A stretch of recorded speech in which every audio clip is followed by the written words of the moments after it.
Welcome to Selection Fish Hub.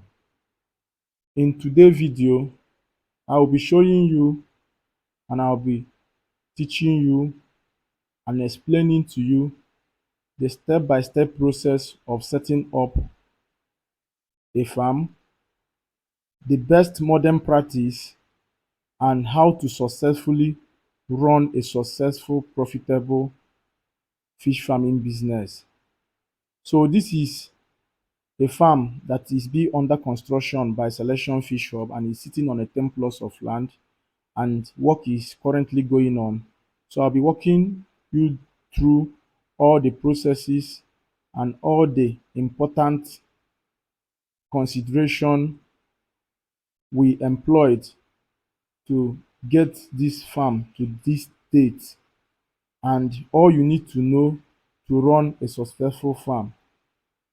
Make sure you watch this video to the end, as I'll be sharing very informative and useful tools on how to successfully start and run a catfish or a fish farm business. So we are inside the farm now, and it's actually a big farm, but for the purpose of startup, we are starting with the fish farm section only because it's supposed to be an integrated farm. These are the galvanized iron steel for setting up the tarpaulin ponds, and we are using two culture containers basically, the earthen pond and the tarpaulin pond. If you are new in this channel, please subscribe and turn on your notification button so that when we share any video, you'll be notified. Let me walk you through the state of this farm currently. As you can see, work is going on in this farm, and the installation of the tarpaulin pond is ongoing. The earthen ponds are still under construction, and when you have a close look at this farm, you notice that the topography of the land is steep slope. It's actually sloped downwards, and we are constructing our earthen pond at the extreme end of the farm. So work is still going on and everything is in place. So I'll be sharing and I'll be telling you 10 reasons why you should invest in fish farming. Secondly, I'll be sharing important consideration to make before starting a fish farm. And thirdly, I'll be teaching you the step-by-step process of setting up a fish farm and the necessary information you need to know about running a fish farm. So stick around while I walk you through that process. This was the state of the farm before it was transformed to what it is currently. So let me quickly walk you through reasons why you should start or invest in fish farming projects, or you should invest in fish production.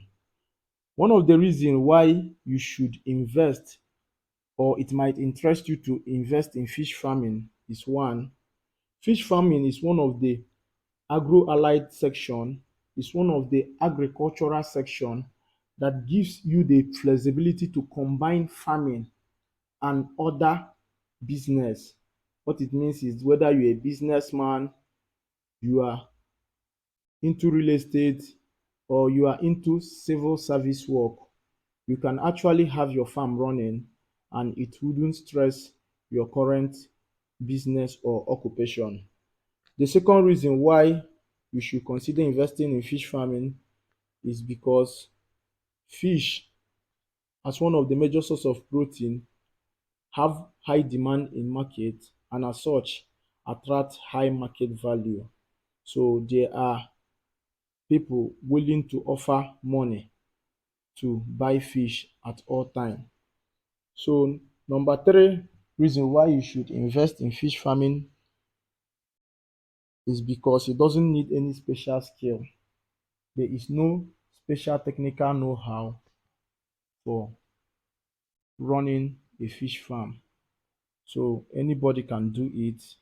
You can as well employ a farm manager. So number four reason why you should consider investing in fish farming is because fish farming can be done in different scale or in different sizes. You mustn't do your farming project in a big way. You can do commercial fish farming. You can also start at your backyard or whatever space that are available for you. Number five reason why you should consider investing in fish farming is because fish farming is one of the major component of an integrated fish farm that every other unit can fit in. So you can practice with others.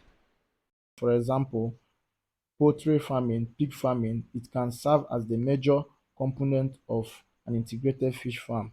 Number six is because the wastewater from the fish is a good source of nutrients to most of our crop like vegetables, rice, etc. So the wastewater is also an input to another section of agriculture. Number seven, the uniqueness of fish makes it so interesting that it helps for relaxation. People can even come around for tourist zone, so it's well suited for recreation and relief views. Number eight, fish can actually be sold as fresh and can actually be smoked. And when fish are smoked, it attract more value and it can easily be transported. It can also be exported and it can actually serve as a means of storage in case of time of short supplies. Number nine is because the waste from the fish is actually make pollution free from the action of sunlight through a process called photosynthesis, making it pollution free and smell free. Number 10 is because there are constant research that are being done on fish farming, on better ways to increase productivity and make more profit out of fish farming. So this is how the journey of how this farm came to be, or processes that we passed through to get this farm to this state. So I was invited by the client to come and visit the site to see and to check if the site is fit for the fish farm project he is intending to start up. So the first thing I did was to visit the site, and while I walked down the site, I took cognizance of these basic things I call important consideration you make before setting up a fish farm.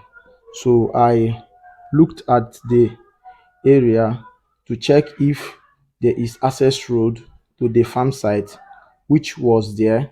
So I noted that because good road network or road network to a farm site is one of the important considerations to make before setting up your farm.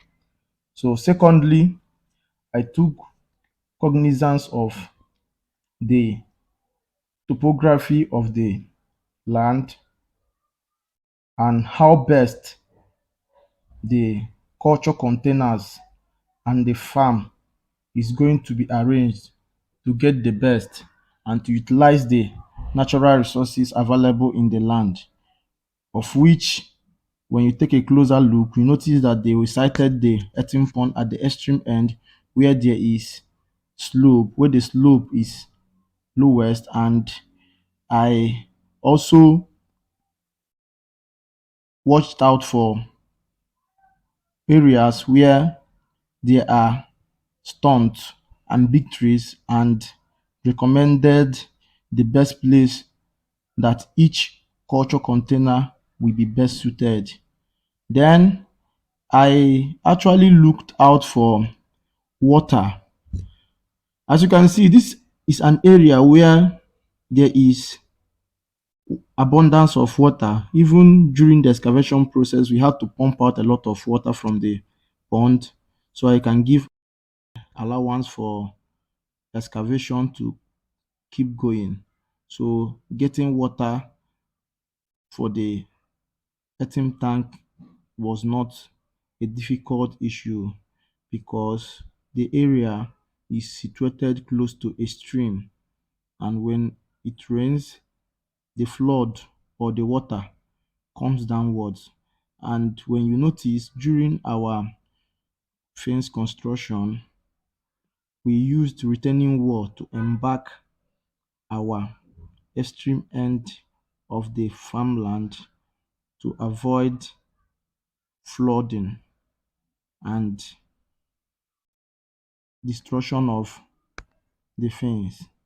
So I also asked important question as regards getting a good water, and the geology that came for the survey reported that there was enough water in the site, so drilling a borehole wouldn't be an issue. So we also made that consideration. Then I asked important question about other assets that can be needed in the farm, ranging from generator sets, overhead tank, and other inputs that are very important in the farm. So my client noted that he was going to procure and set up all the necessary things as it was not available when the farm site survey was going on. So I went further to take note of security, to take out note of security measures because the farm site was sited in an area that is still a developing place. So there will be need for proper security. So we employed the use of security barbed wire all around the fence.